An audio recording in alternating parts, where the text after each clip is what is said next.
बच्चों, कैसे हैं आप सभी? आई होप अच्छे होंगे, राइट। चलिए, मैं होगी तो प्रजापति चल रहा है, आपसे स्वागत करती हूँ। और आज मैं आपके लिए लेके एक्सरसाइज 7.2 का क्वेश्चन नंबर 8, जो कि मोस्ट इंपोर्टेंट है, तो प्लीज ध्यान समझिएगा और साथ ही लाइक शेयर करना मत भूलेगा। ओके बच्चों, हाँ, और अगर मेरे चैनल पर नए हैं तो प्लीज सब्सक्राइब जरूर कीजिएगा, ताकि इसी तरह आपको वीडियोस देखने को मिलेंगे और आपके डाउट्स क्लियर होते जाएंगे। ओके, तो आइए स्टार्ट करते हैं। देखिए क्या कहना है इस क्वेश्चन में। यदि ए और बी क्रमशः -2, -2 और 2, -4 हो तो बिंदु P के निर्देशांक ज्ञात कीजिए। मतलब कि A और B हमें बिंदु 2 दे रखे, इनके निर्देशांक भी दे रखे, बट P बिंदु के निर्देशांक हमें ज्ञात करना है, ताकि AP बराबर 3/7 AB हो और P जो P बिंदु है वह रेखाखंड AB पर स्थित हो। तो सबसे पहले इसमें हम छोटा सा ड्रॉ बना लेते हैं। देख लीजिए, यहाँ पर मैं बिंदु A ले लेती हूँ, यहाँ पर मैं बिंदु B ले लेती हूँ, ठीक है।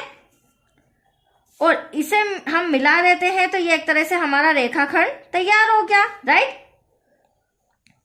अब ए और बी के निर्देशांक हमें दे रखे हैं क्रमशः, मतलब क्रम के अनुसार। तो ये -2, -2 और बी के निर्देशांक दे रखे हैं हमें 2, -4।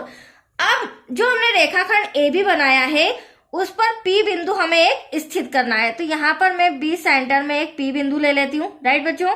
अब इसी के हमें निर्देशांक ज्ञात करना है, तो निर्देशांक ज्ञात करने के लिए हम यहाँ पर x और y मान लेते हैं, राइट। अब दूसरी इंपॉर्टेंट पॉइंट ये है कि यहाँ पर निर्देशांक मतलब कि x y ज्ञात करने के पहले यहाँ पर हमें m1 और m2 ज्ञात करना पड़ेगा, क्योंकि हमारे पास यहाँ पर अनुपात नहीं दे रखा है, जिसे हम विभाजन सूत्र से सॉल्व करेंगे, राइट। अब देखिए, ये हो गया m1, ये हो गया m2। तो इसका मतलब क्या हुआ, जो हमारा AB रेखाखंड है वह AP बराबर होगा PB के, राइट। होगा या नहीं, क्योंकि ये हमने B सेंटर में पॉइंट डाला है, तो यहाँ पर AP बराबर हो जाएगा PB के, राइट। चलिए अब हम स्टार्ट करते हैं जो हमें दिया गया है। तो सम के अंदर हमें क्या दिया गया है बच्चों, AP बराबर 3/7 AB। अब मैं आपको पहले ही बता देती हूँ, हमें यहाँ पर AB का यूज नहीं है, हमें AP और PB से मतलब है। तो यहाँ पर क्या करेंगे, जो AB में इंटू 3 है और डिवाइड में 7 है वो इक्वल के इधर आ जाएगा। तो डिवाइड का 7 मल्टीप्लाई में चला जाएगा और मल्टीप्लाई का 3 डिवाइड में आ जाएगा, इक्वल्स टू AB। इसे दे देती हूँ मैं इक्वेशन फर्स्ट, राइट, जिसका यूज आगे हमें होगा। अब देखिए, यहाँ से यहाँ तक हमारा M1 है और यहाँ से यहाँ तक हमारा M2। तो हमें क्या करना है, चूंकि M1:M2 हमें फाइंड करना है, जो कि क्या है, AP बराबर है PB के। तो हम यहाँ पर AP और PB फाइंड करेंगे, जिसके लिए हमें क्या करना होगा, यहाँ पर इंपॉर्टेंट पॉइंट है, ध्यान समझिएगा। आप देख सकते हैं जो AB है, AB रेखाखंड कैसे आया, AP प्लस PB मिलाकर आया। तो यहाँ पर मैं लिख लेती हूँ AB = AP plus PB, right. अब AB प्लस PB क्या है, तो यहाँ पर एटलीस्ट मैंने पहले आपको बताया था, हमें AB का यूज नहीं है। तो समीकरण 1 से हम AB के प्लेस पर क्या लिख देंगे, 7/3 AP। तो यहाँ से AB हट जाएगा, तो यहाँ लिखूंगी मैं समीकरण 1 से, यहाँ पर लिख लेते हैं 7/3 AP = AP ऐसा का ऐसा प्लस PB ऐसा का ऐसा, राइट। कोई डाउट यहाँ पे? अब आगे कंटिन्यू करते हैं। अब आप देख सकते हैं डिवाइड में 3 आ रहा है, तो ये इधर भी मल्टीप्लाई में हो जाएगा, इधर भी। तो यहाँ बचेगा 7AP = यहाँ हो जाएगा 3AP मल्टीप्लाई में, और यहाँ भी हो जाएगा 3PB। तो यहाँ तो कोई डाउट बच्चों? अब AP एक तरफ ले लेते हैं, तो 7AP तो है हमारा, प्लस का 3AP इधर आके क्या हो जाएगा, माइनस का, = में 3PB ऐसा का ऐसा। अब 7 में से 3 गया, तो यहाँ पर क्या बचा हमारे पास, 4AP। तो 4AP = 3PB।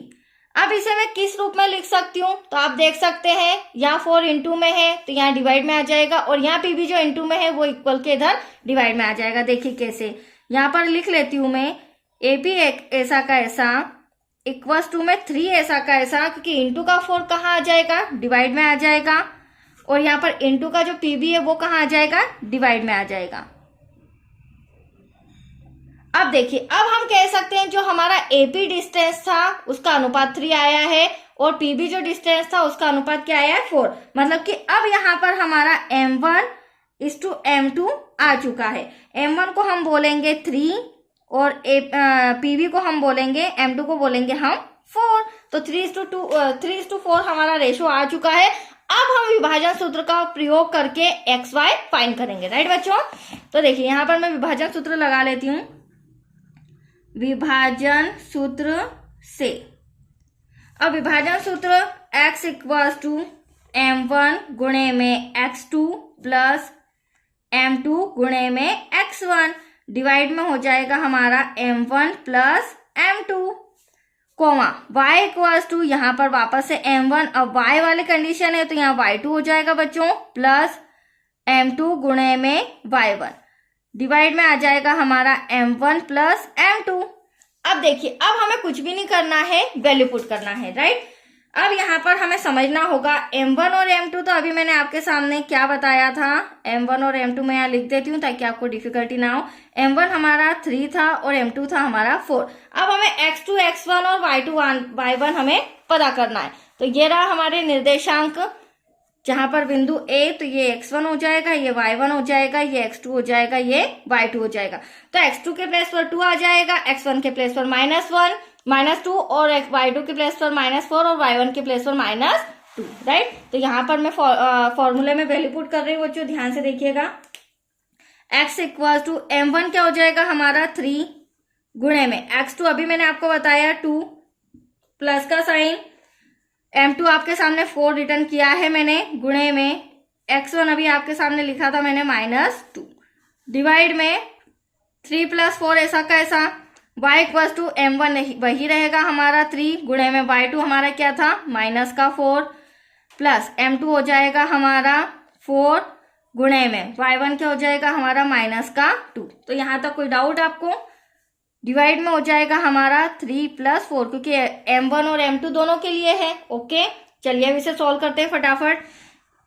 x equal to 3 2 6 plus minus minus क्योंकि यहाँ से यहाँ तक मल्टीप्लाई है, 4 2 8 डिवाइड में 3 और 4 7। ठीक है ऐसे ही y equal to 4 3 12 but minus का आएगा, प्लस माइनस यहाँ भी माइनस का आएगा, 4 2 8 और यहाँ पर भी 3 और 4 कितना हो जाएगा 7। अब आप देख सकते हैं x इक्वल टू आया हमारा 8 में से 6 गया, माइनस का 2 क्योंकि बड़ी संख्या माइनस की है।